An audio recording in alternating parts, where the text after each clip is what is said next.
Welcome back. In the third session, we are going to discuss about two case studies. One is about Ola and its growth strategy. The other one is about ID Fresh. So let me start with explaining the growth strategies of Ola. Before we get into this topic, let me explain you about the taxi sector in India. The taxi sector in India was largely unorganized, with the individual drivers owning their cabs or small operators owning a fleet of cars. The cab owners ran the cabs after getting the requisite approval from the authorities. A few tour planning companies owned a fleet of cars which they rented out to tourist and business users. The lack of organized service meant that customers often faced a lot of difficulty.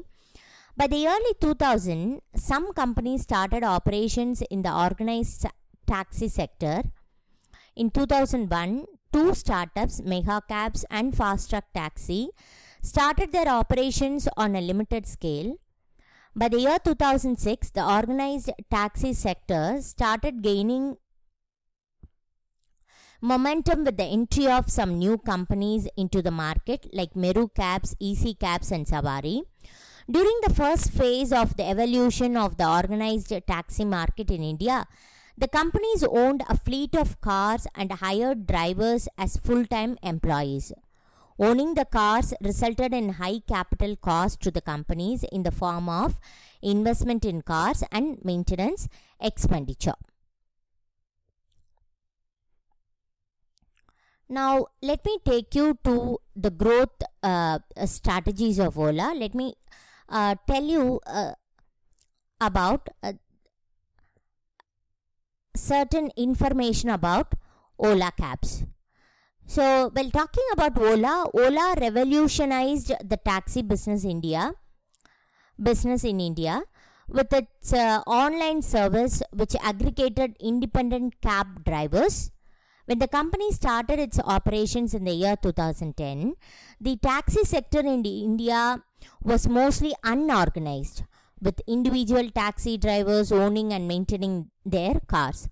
Ola pioneered a unique business model in India, under which the company did not own its fleet of cars.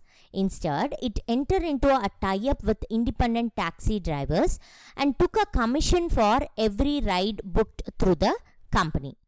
The model proved successful in the Indian market as customers could easily book cabs online or through Ola app. The customers were also happy that there was no need to argue with cab drivers on the ride fares, as the rates were fixed beforehand by Ola, and the fare to be charged for the ride was worked out remotely and communicated electronically to the driver at the end of the journey. During the years that followed, the company expanded its services by launching new services catering to different sections of society. It relied on making the best use of technology like the internet and smartphones to provide a good experience to its customer. Now, let me take you to the growth strategy of Ola. So it's you know very well that it's a leading taxi aggregators in India, and it's an Indian ride sharing company.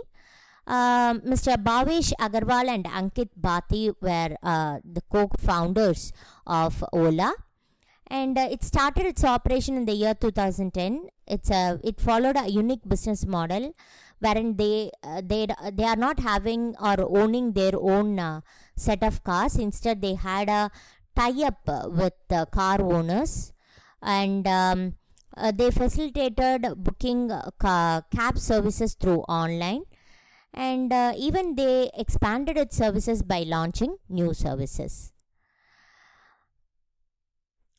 Now let me explain you about the teaching objectives of reading this case study. So while reading this case study, students were able to understand the factors that lead to the success of taxi aggregators in India, and it appreciates the importance of market segmentation and it will also appreciate the importance of diversification, and the students will also understand the different diversification strategy followed by the Ola Cabs.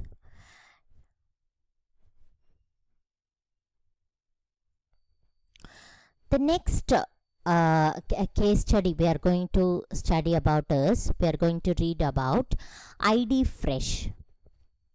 So the case ID Fresh, an entrepreneurial success story, talks about the journey of ID Fresh from a startup to becoming a niche player in the ready to cook breakfast market in India.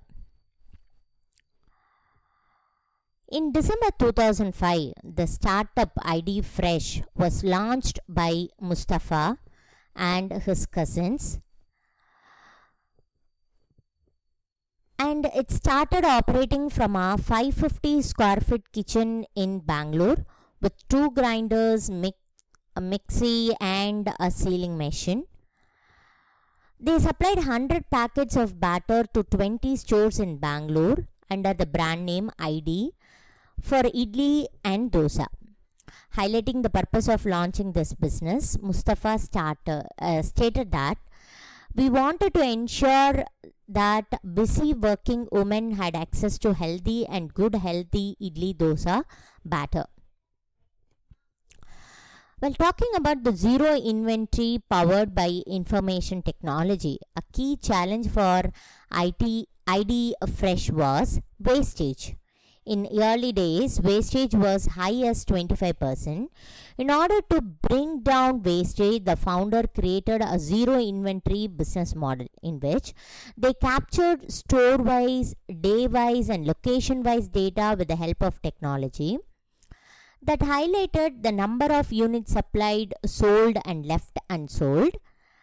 The use of a predictive algorithm enabled the company to find the exact number of units to be supplied to each retail store every day. And it ensured that it didn't keep any stock throughout the supply chain. That resulted in zero finished product in the factory. By talking about the market expansion, by 2009 and 2010, the founders thought of expanding their business across the country. Accordingly, in 2010, the company launched its products in Chennai, but it couldn't sustain itself there because of the poor quality of refrigeration and air conditioning facilities. While talking about the market mix, by November 2016, ID Fresh was manufacturing 50,000 kg of batter daily and its units across India and Dubai. Well, 50% of ID Fresh business came from idli dosa batter, 35% came from paratha, and the rest from chapatis, curd and paneer.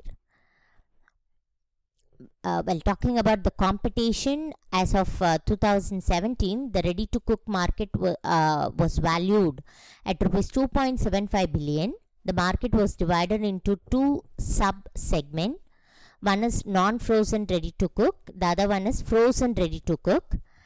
The non-frozen segment had curries, meals, batter and paste, Indian pasta and desserts. And the frozen section includes snacks and meat snacks.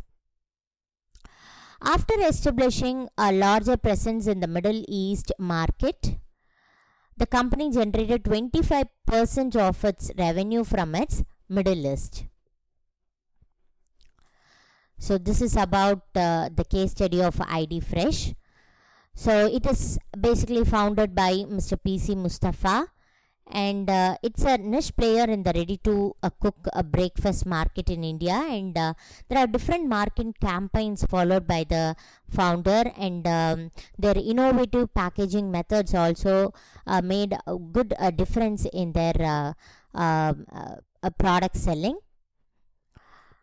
And while talking about the objectives, teaching objectives of reading this particular case study, the students were able to understand the factors that motivate the person to become an entrepreneur, and understand the different entrepreneurial styles, and students were also able to understand the role of creativity in the success of an entrepreneur, and they will also understand the future challenges faced by the entrepreneur. With that, I'm completing my session. Thank you guys. We'll see you in the next session.